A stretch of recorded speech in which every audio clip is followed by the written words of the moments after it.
Hai sahabat Liputan6.com, kembali lagi bersama saya Afifa Hairunisa di Headline Liputan6.com episode 22 Juli 2022. Headline hari ini adalah pasca putusan MK tolak ganja medis, masihkah terbuka peluang legalisasi? Simak informasi selengkapnya. Perjuangan Santi Wirastuti untuk memperoleh pengobatan menggunakan ganja medis untuk anaknya yang menderita lumpuh otak kandas di Mahkamah Konstitusi. Lembaga tersebut menolak permohonan uji materi Undang-Undang Nomor 35 Tahun 2009 tentang narkotika.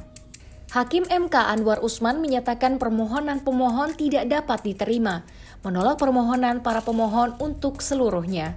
Sebelumnya, uji materi Undang-Undang Narkotika untuk penggunaan ganja medis ini diajukan oleh ibu-ibu dari penderita cerebral palsy, yakni Dwi Pertiwi, Santi Wirastuti, Nafiah Murhayanti bersama Perkumpulan Rumah Cemara, Institute for Criminal Justice Reform, dan Lembaga Bantuan Hukum Masyarakat. Dalam permohonannya, mereka meminta agar MK mengubah pasal 6 ayat 1 dan pasal 8 ayat 1 Undang-Undang Narkotika, sehingga ganja bisa digunakan untuk medis. Adapun pasal tersebut berisi larangan penggunaan narkotika golongan 1 untuk kepentingan kesehatan. Apakah dengan keputusan ini peluang legalisasi ganja untuk medis sudah tertutup? Menteri Kesehatan Budi Gunadi Sadikin menyampaikan bahwa pemerintah akan terus melakukan penelitian terkait penggunaan ganja untuk medis meskipun uji materi Undang-Undang Narkotika ditolak oleh Mahkamah Konstitusi. MK memang menolak seluruh permohonan uji materi pasal larangan penggunaan narkotika golongan 1 untuk layanan kesehatan. Namun dalam pertimbangannya, MK meminta pemerintah segera melakukan kajian dan riset terhadap narkotika golongan 1 untuk kepentingan pelayanan kesehatan. Kemenkes sudah berdiskusi dengan kementerian lain guna meneliti manfaat ganja untuk kesehatan. Budi menegaskan bahwa semua di bidang kesehatan harus berbasis bukti dan ilmiah. Karena itu, penelitian tetap harus dilakukan. Ia mencontohkan penggunaan narkotika jenis morfin untuk medis. Sebelum diberi izin untuk medis, aturan main terkait penggunaannya sudah diatur sedemikian rupa dan ketat.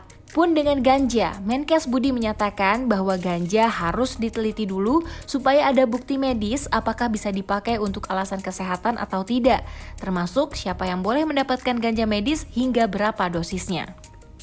Lantas apakah alasan MK menolak uji materi Undang-Undang Nomor 35 Tahun 2009 tentang narkotika mengenai penggunaan narkotika jenis ganja untuk medis?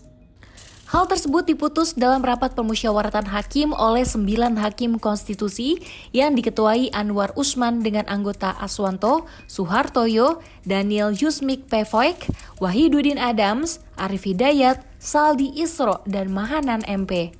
Putusan tersebut berdasarkan pertimbangan jenis narkotika golongan 1 untuk pelayanan kesehatan dan atau terapi belum memiliki bukti pengkajian dan penelitian secara komprehensif.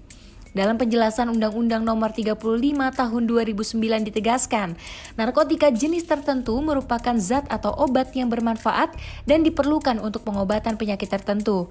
Namun, jika disalahgunakan atau digunakan tidak sesuai dengan standar pengobatan, dapat menimbulkan akibat yang sangat merugikan bagi perseorangan atau masyarakat, khususnya generasi bangsa. Demikian headline Liputan6.com hari ini. Saya Afifa Hairunisa pamit. Stay safe and stay healthy. Bye.